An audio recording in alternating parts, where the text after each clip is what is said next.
안녕하세요. 토요미스테리 디바달리아입니다. 여러분 여기 쪽지에 적힌 글 한번 보시겠어요?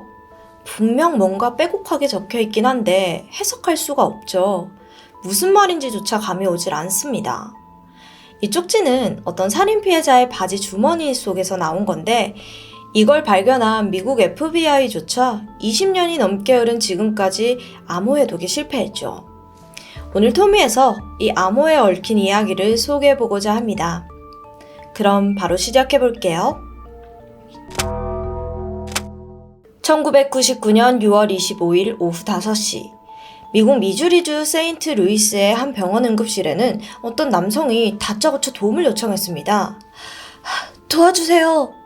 이렇게 자신의 가슴을 부여잡고는 숨을 못 쉬겠다는 거죠. 이 남성의 이름은 리키 맥코믹, 당시 41살이었습니다. 병원에서 차트를 살펴보니까 리키는 이미 심장과 폐 질환을 앓은 병력이 있어서 병원은 지체 없이 바로 검사에 들어갔어요. 하지만 이상하게도 검사 결과가 모두 정상입니다. 폐도 심장도 전부 다요. 그래서 담당 의사는 심리적인 문제일 수도 있겠다라고 추측을 해요. 실제로 어떤 불안함 때문에 일시적으로 좀 숨을 쉬기 어려워하는 환자들이 간혹 있으니까요. 의사는 이 사실을 전해주려고 병실에 있던 리키에게 다가갔습니다. 의사의 추측이 맞았던 걸까요? 병실에 있던 리키는 너무나도 불안해 보였어요. 주변에서 작은 인기척만 들려도 깜짝깜짝 놀라고 주변 사람들을 엄청나게 경계하는 것처럼 보였죠. 이마는 식은땀으로 흥건했고요. 마치 뭔가에 쫓기는 듯 보였어요. 간호사가 리키씨 괜찮으세요? 라고 물었을 때 대답을 하긴 했습니다. 근데 그 말이 너무 빨라서 제대로 알아듣기가 어려웠죠. 실제로 리키는 오래전부터 정신적인 문제를 갖고 있었습니다. 그게 뭐였냐면 흔히들 좀 허언증이라고 하죠. 자기가 엄청 유명한 가수라고 하질 않나, 또 어느 날은 왕국의 왕자라고 주장하고 또 한 번은 의대생이라고 말하기도 했습니다. 물론 그 말을 믿는 사람은 아무도 없었죠. 리키는 고등학교를 중퇴하고 변변한 직업 하나 없이 살아간다는 걸 모두가 알고 있었거든요. 그렇게 40대가 된 리키는 거의 노숙자나 다름이 없었어요. 동네에서도 치안이 안 좋은 위험한 지역에 살았습니다. 집이 없으니 엄마나 친척 집, 여자친구 집을 전전했고요. 그러면서 가끔 일용직으로 일을 하거나 야간 알바로 근근히 생계를 이어갔습니다. 그런 그의 사정 때문인지 병원을 찾은 리키는 딱 보기에도 남루한 차림새였습니다. 병원 입장에서도 검사 결과에 이상이 없었기 때문에 더 이상 리키를 병실에 둘 수가 없었죠.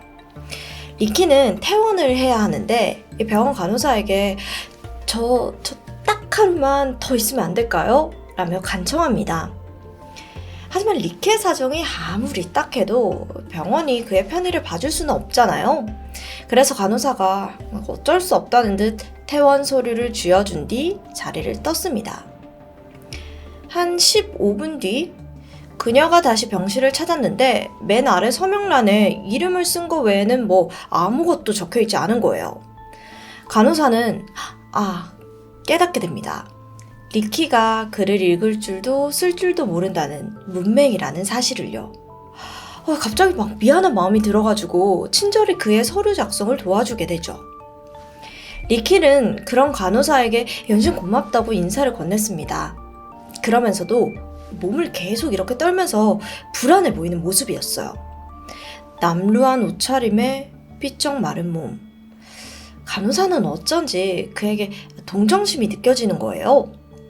그때 리키가 한 번 더 그녀에게 부탁을 합니다. 저 딱 하룻밤만 병원에서 시간을 보내면 안 되겠냐는 간청이었어요. 간호사는 잠시 고민에 빠지더니 그의 요청을 들어줍니다. 거절하기에는 사정이 너무도 딱해 보였거든요. 다른 환자들에게 방해만 되진 않는다면 괜찮겠거니 생각을 한 거죠. 이 이야기를 들은 리키는 정말 고맙다면서 곧장 로비에서 가장 구석진 자리로 향했습니다. 자, 그때부터였어요. 그가 보인 행동이 정말 기이했거든요.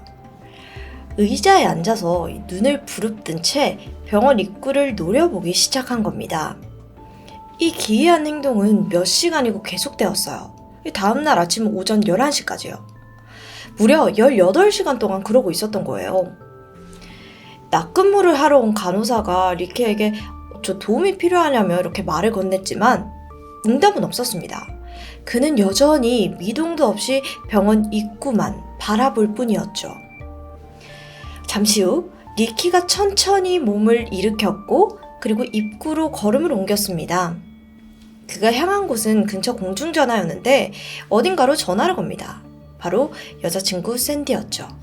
리키의 지친 목소리를 들은 샌디는 무슨 일 있어? 물었죠. 그러자 리키는 병원에서 하룻밤을 더 보냈다고만 대답했습니다. 근데 사실 샌디의 반응이 좀 담담해요. 리키가 응급실을 갔다가 별 이상 없이 태어난 게 이번이 처음이 아니었거든요. 다만 샌디도 문제의 심각성은 인지하고 있었습니다. 최근 리키가 이상하리만치 불안해하고 주변을 막 심하게 경계했으니까요. 리키는 샌디와 함께 있을 때도 작은 소리에 깜짝깜짝 놀랐습니다. 또 집에서도 아파트 주민이 좀 지나가는 소리만 들린다? 그러면 깜짝 놀라서 막 기겁을 하는 거예요. 샌디는 그에게 바로 집으로 오라고 했죠. 무슨 일인지는 몰라도 남자친구가 조금이라도 안정되길 바랬으니까요. 리키는 일단 편의점에 가서 간단하게 요기를 하고 가겠다고 말합니다.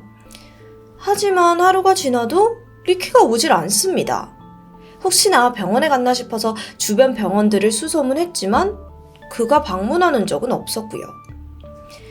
리키를 마지막으로 본 건 주유소 직원들이었는데 6월 26일 날 리키와 샌디가 통화를 했어요. 그는 편의점에서 간단히 먹고 들어가겠다는 그 통화요. 그리고는 정말 편의점으로 갑니다. 핫도그를 사 먹었거든요. 심지어는 다음날 27일에도 리키는 편의점을 들렸다고 합니다. 그럼 대체 그는 샌디네 집에 가지 않고 뭘 한 걸까요? 그가 마지막으로 주유소를 방문하고 나흘이 지난 6월 30일 드디어 리키가 발견되었습니다. 근데 정확히 말하자면 리키의 시신이에요. 발견 장소가 미주리주의 한 옥수수 밭이었는데 늦은 밤 밭 옆을 지나던 운전사가 커다란 덩어리 같은 걸 포착합니다. 궁금한 마음에 차에서 내렸죠? 가만히 보니까 사람의 시체예요. 너무 놀란 운전자는 곧장 경찰에 신고했고 경찰이 곧 도착해서 현장을 살폈습니다. 놀라운 건 시신이 엄청나게 부패한 겁니다. 손가락이며 팔다리가 떨어져 나올 정도로요. 언뜻 보이는 형체와 악취로 사람의 시체라는 걸 겨우 구분할 수 있을 정도였죠. 경찰은 소지품과 DNA 검사를 통해서 리키였다는 걸 알 수 있었습니다. 그런데 그의 죽음에는 특이점이 너무 많았어요. 리키가 옥수수밭에서 극단적인 선택을 했거나 실족사를 한 걸까요? 근데 그러기에는 사실 운전면허증도 차도 없는 리키가 뜬금없이 도시 외곽에 있는 옥수수밭에서 죽는다는 게 좀 억지스럽잖아요. 무엇보다 실종 나흘 만에 온 몸이 문드러질 정도로 부패됐다는 점도 이상했습니다. 당시 미주리주 날씨를 생각하면 더더욱 이건 말이 안 됐고요. 누군가가 일부러 온도 높은 방에서 시신을 부패시킨 뒤 옥수수밭에 유기했다고 밖에 설명할 수 없는데요. 그럼 혹시 리키가 이상하리만치 겁에 질려 있던 것도 이 죽음과 관련이 된 건 아닐까요? 리키의 갑작스러운 죽음은 수수께끼 투성이었습니다. 하지만 어째서인지 세인트루이스 경찰은 수사를 빠르게 매듭 지으려는 듯 보였어요. 처음에는 수사관을 18명이나 투입해서 대대적인 공개 수사를 벌였는데 고작 이틀 만에 타살의 흔적이 없다며 수사를 잠정 중단했거든요. 그렇게 리키의 죽음은 모두에게서 잊혀져 갔습니다. 그런데 리키가 죽고 나서 6개월이 지난 1999년 12월 FBI가 새롭게 이 사건에 개입했습니다. 단서를 발견한 듯 한 제보 때문이었는데 리키가 세인트루이스의 가장 큰 마약 조직에서 일을 했다는 첩보였죠. 세인트루이스는 워낙 치안이 좋지 않아서 온갖 범죄 조직이 활개를 치는 지역입니다. 그 중에서도 제일 큰 마약 조직에서 리키가 일했다는 건 아무도 몰랐던 사실이었죠. 참고로 제보자는 리키가 일하던 곳의 라이벌 조직원이었어요. 라이벌 세력을 무너뜨리려고 이 정보를 일부러 흘린 것으로 파악이 됐습니다. 이에 FBI는 반년 전 리키의 죽음에 대한 파일을 다시 한번 열어보게 됩니다. 그리고 그곳에서 경찰이 놓친 무언가를 발견하게 돼요. 바로 리키의 주머니에서 나온 2장의 쪽지. 아무런 의미 없는 문자의 나열처럼 보이지만 분명 의미가 담겨 있는 것처럼 보입니다. FBI는 이 쪽지가 결정적인 단서라고 생각했죠. 리키는 글자 읽기는커녕 자기 이름만 겨우 쓸 줄 알잖아요. 그럼 그가 어떻게, 그리고 왜 이 쪽지를 쓰게 된 걸까요? 그 해답을 알게 되면 이 살인사건, 어쩌면 세인트루이스 지역에 뿌리 박혀있는 마약 문제를 해결할 수 있을지도 몰라요. 쪽지는 곧바로 버지니아주에 있는 FBI 본사로 전달이 되었고 한 젊은 수사관의 눈을 사로잡습니다. 다니엘 올슨이라는 이 남성은 열정도 넘치고 유능한 수사관이었습니다. 그는 리키의 쪽지를 보자마자 여기에 담긴 문자 하나하나를 분해하고 다시 생각했어요. 리키와 마약 조직의 관련성을 대입해보면서 몇 날 며칠을 고민했지만 명석한 그도 해답을 찾는 데는 실패하죠. 그렇게 하염없이 시간이 흘렀습니다. 그 사이 FBI 원래 목적이었던 세인트루이스의 거대 마약 조직이 체포되면서 FBI는 이 수수께끼의 쪽지를 더 이상 들여다볼 이유가 없다고 판단했어요. 그래서 리키의 쪽지는 다시 한번 캐비넷 안쪽에 들어가게 되죠. 어느덧 22년이라는 시간이 흘러 젊은 수사관이었던 다니엘은 암호 해독 전담반을 이끄는 베테랑으로 성장합니다. 그리고 지금이야말로 마음 한켠에 담아두었던 숙제를 풀 시간이라고 생각하죠. 그는 FBI 암호 해독 전담반의 이름으로 리키 맥코맥 살인사건의 전말과 쪽지를 대중에게 공개했습니다. SNS는 물론 미디어를 통해서 공식적인 보도가 이루어졌고 누구나 이 쪽지를 보고 해독할 수 있는 사람은 FBI로 연락을 달라는 내용이었어요. 그러나 쪽지가 대중들에게 알려지고 1년이 넘도록 내용을 해독한 사람은 아무도 없었습니다. 물론 애초에 이 쪽지가 암호가 아닐 수도 있어요. 그저 문맹인 리키가 아무 의미 없이 끄적인 낙서일 수도 있고 아니면 누군가가 글을 못 읽는 리키를 놀리기 위해서 가짜 쪽지를 쓴 걸 수도 있습니다. 하지만 다니엘 올슨을 비롯해 FBI 암호 해독 전담반은 하나같이 입을 모아서 이야기를 합니다. 이건 분명 암호가 맞다고 말이죠. 그 규칙과 의미를 아직 못 알아낸 것 뿐이지 의미 없는 문자의 나열은 아니라는 겁니다.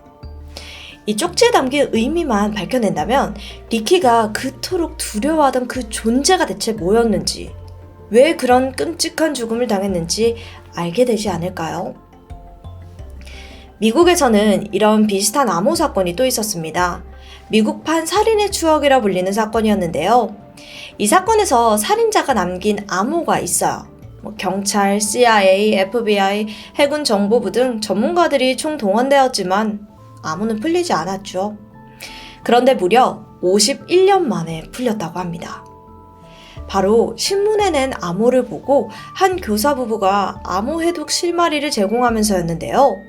그 후 사파가이자 암호 해독광인 한 남성이 결국 해독해내게 되죠. 이렇게 우리가 리키의 죽음을 잊지만 않고 계속해서 머리를 맞댄다면 위 사건처럼 아무도 못 푼 문제를 우리가 해결하는 날이 오지 않을까요? 리키의 미스테리한 죽음을 꼭 밝혀내는 날이 오길 바라면서 오늘의 이야기 마치도록 하겠습니다. 지금까지 디바달리아였습니다. 안녕하세요. 토요미스테리 디바달리아입니다. 오늘 사건은요, 제가 설명하는 게 과연 앞뒤가 맞는 건지, 진짜 말이 되는 건지, 처음부터 끝까지 의심하면서 들어주셔야 합니다. 만약 그렇지 않다면 뒤에서 크게 한 방 맞을 수도 있으니까요. 그럼 바로 시작해 볼게요. 2008년 호주의 작은 시골 마을 버게리 지역에는 교제 2년째 접어든 한 커플이 있었습니다. 22살의 줄리안 브흐발트와 17살의 캐롤린 왓슨이었죠. 두 사람의 공통점은 둘 다 엄격한 기독교인이라는 거예요. 처음 교회에서 만나 연애를 시작했는데요. 아직은 미성년자였던 캐롤린이 성인이 되면 꼭 결혼하기로 약속한 사이였죠. 하지만 그들에게는 한 가지 서약이 있었어요. 이건 여자 캐롤린이 먼저 요구를 했던 거였는데 결혼 전까지는 혼전 순결을 지키고 되도록이면 스킨십을 피하자는 약속. 그러던 2008년 3월 4일입니다. 이날 줄리안과 캐롤린은 국립공원 인근 숲으로 피크닉을 가기로 했습니다. 마침 가을이 시작되는 계절이라서 선선한 날씨였죠. 근데 아무리 그래도 이 숲속은 해가 지면 좀 많이 위험해지잖아요. 그래서 부모님께는 늦어도 3시까지는 집에 돌아오겠다고 하고 두 사람은 길을 떠났습니다. 줄리안이 운전을 했고 두 사람이 이런저런 대화를 하면서 막 웃으면서 가고 있는데 순간 줄리안이 급히 핸들을 꺾었습니다. 왜 그래? 보니까 길 한가운데 로드킬을 당한 동물의 사체가 끔찍하게 놓여 있는 거예요. 잠시 후 줄리안은 저쪽에 살을 세웠죠. 그러더니 갑자기 동물의 상태를 확인해 보겠다면서 차에서 내리는 겁니다. 반면 캐롤린은 보기 싫다면서 차에서 그대로 기다렸고 잠시 후에는 그냥 핸드폰을 보고 있었는데요. 한참의 시간이 좀 지나서 문득 남자친구가 돌아오지 않았어요. 뭐야, 어디 간 거야? 캐롤린은 점점 걱정이 됐죠. 내려서 찾으러 가봐야 하나? 그냥 기다릴까? 하던 중 뒤쪽에서 소리가 들렸습니다. 줄리안인가 보다 하고 뒤를 돌아보는데 거기에는 얼굴을 완전히 덮은 방한모에 양손에 장갑까지 낀 남자가 이쪽으로 빠르게 다가오는 거예요. 너무 놀란 캐롤린이 막 차 문을 잠그려고 했는데 남성이 잽싸게 문을 열더니 캐롤린을 차 밖으로 끌어냅니다. 깍! 소리를 질러도 지금 여기에는 도와줄 사람이 아무도 없어요. 남자는 저항하는 캐롤린에게 가장 먼저 눈을 가렸고 도망가지 못하도록 손발을 꽁꽁 묶은 후에 뒷좌석에 밀어넣었죠. 그리고 잠시 후 차에 탄 남자는 어딘가로 운전을 하기 시작해요. 한편 줄리안의 부모는 아들과 여자친구가 3시가 넘도록 돌아오지 않자 불안해지기 시작합니다. 그래서 이때 엄마는 아예 집 밖에 나가서 길을 따라 좀 걷기로 해요. 애들을 좀 마중 나가려고요. 근데 그러다가 길 위에 웬 병 하나를 발견하게 되는데 심상치 않아 보였죠. 왜냐면 병 안에는 메모가 있었거든요.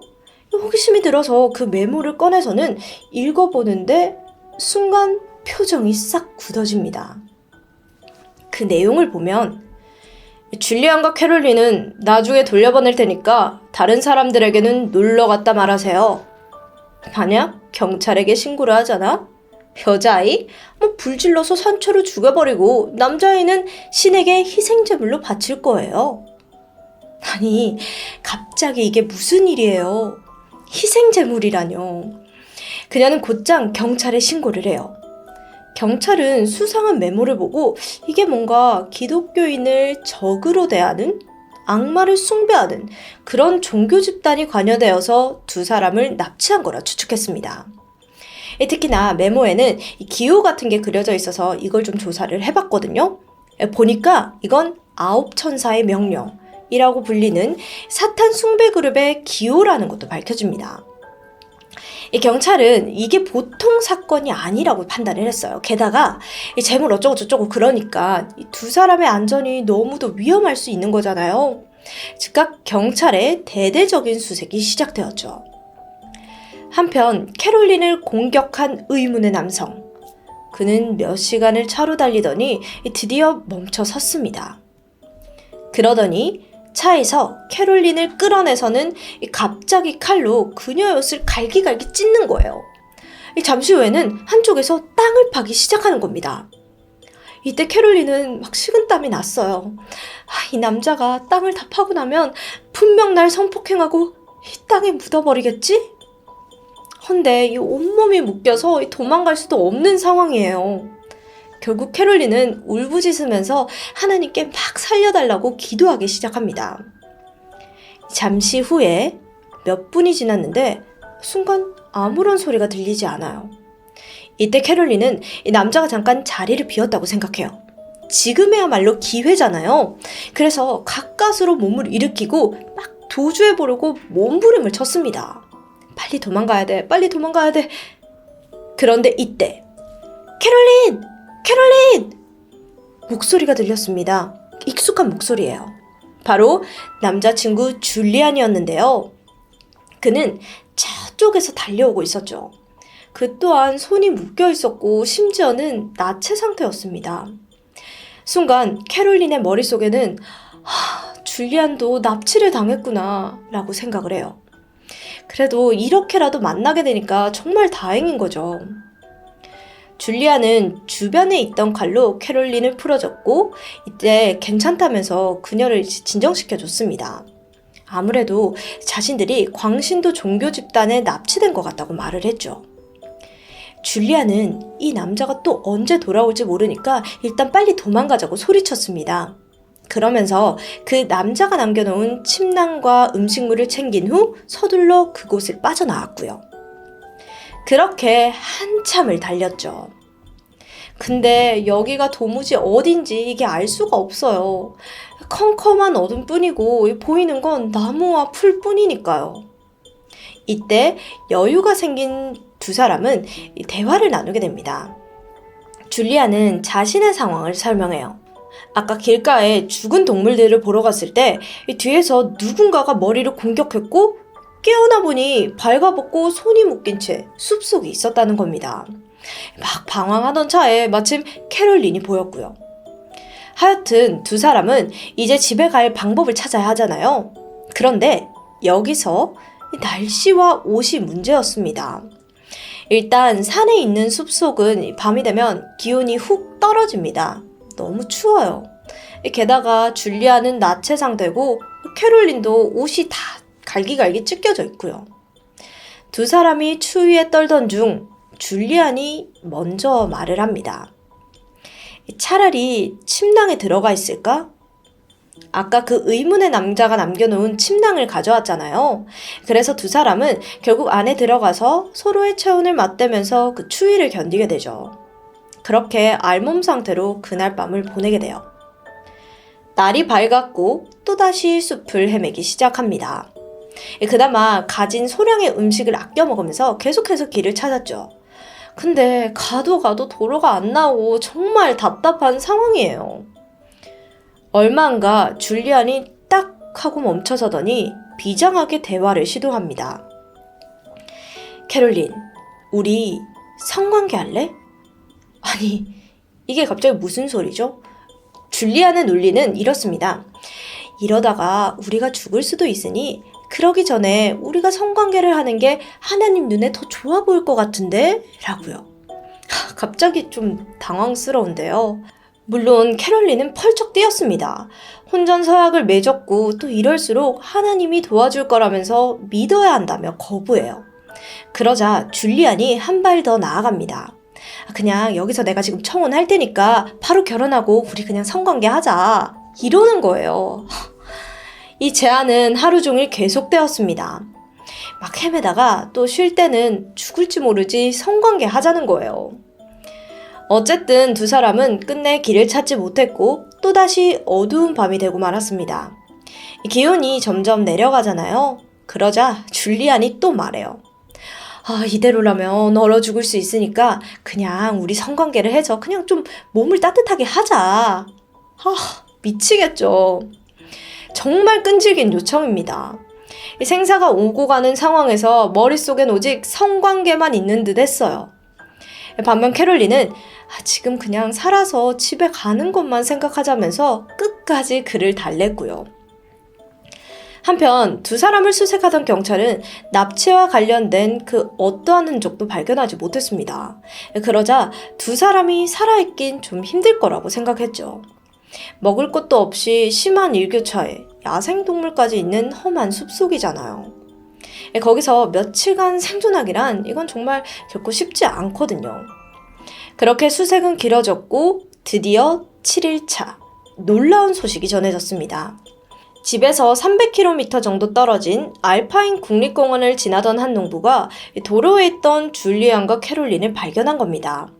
거긴 집에서 차로 대략 한 4-5시간 정도 떨어진 거리였어요.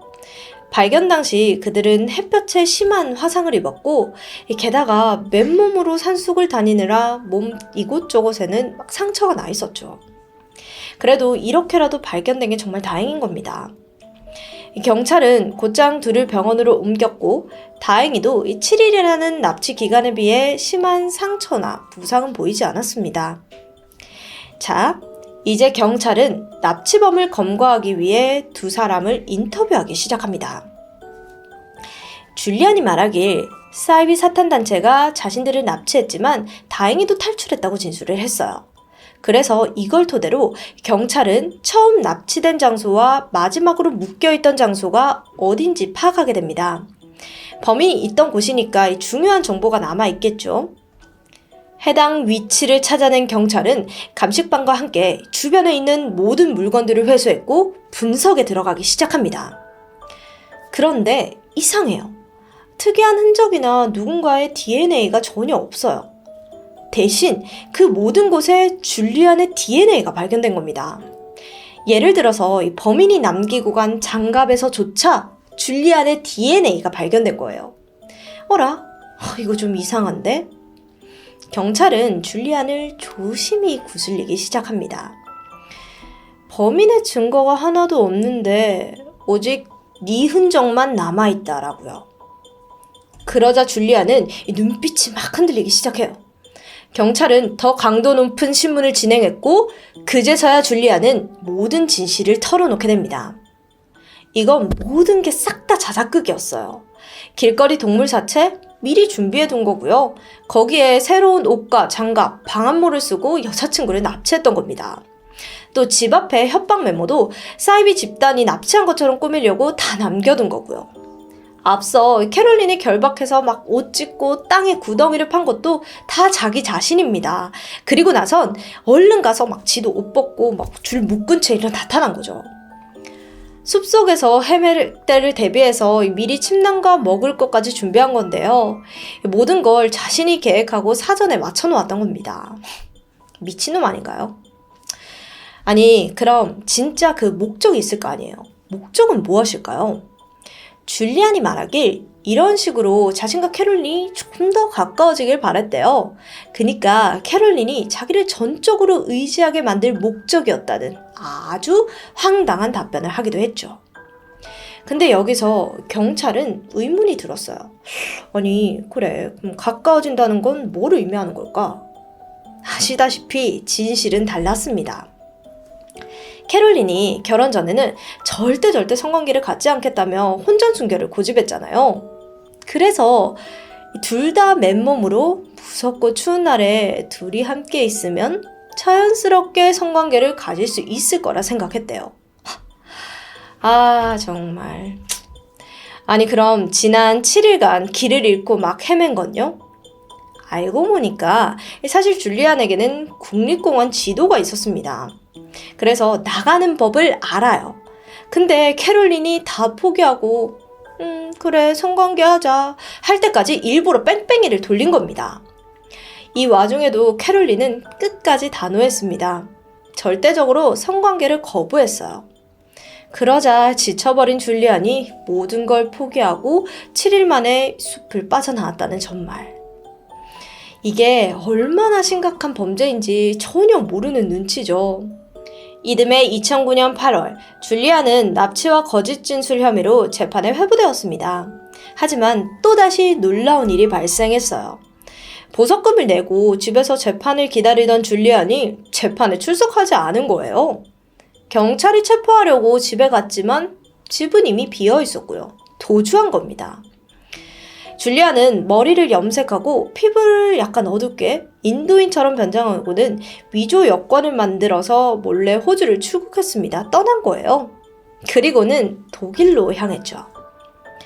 사실 줄리아는 1살 때 독일에서 살다가 호주로 이민을 왔거든요. 그래서 독일에는 이미 많은 가족들이 살고 있으니까 그곳으로 도피를 하려고 했던 거죠.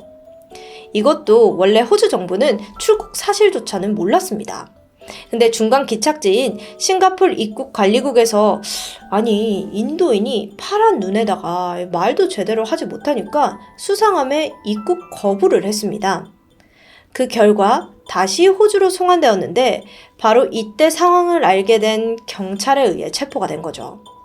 정말 사기꾼 기질이 대단하죠. 마지막으로 줄리아는 기존 혐의에 도주까지 추가되어 총 7년 9개월형이 내려졌습니다. 그리고 형을 마친 그는 사실 호주 영주권으로 살고 있었는데 그의 죄를 괘씸히 여긴 호주 정부가 영주권을 연장해주지 않고 2016년 독일로 추방해버립니다. 그의 현재 행방은 알 수가 없습니다. 얼굴까지 싹 다 알려진 소위 혼전순결을 빼앗기 위해 사이비 납치극을 벌인 인간으로 전 세계에 소문이 다 나 있으니까 이 얼굴로 당당히 살아갈 수는 없겠죠. 터미를 하다 보면 참 별의별 사건들이 다 발생하더라고요. 오늘도 저에게는 정말 충격의 연속이었습니다. 그럼 전 다음에 뵐게요. 지금까지 토요미스테리 디바달리아였습니다.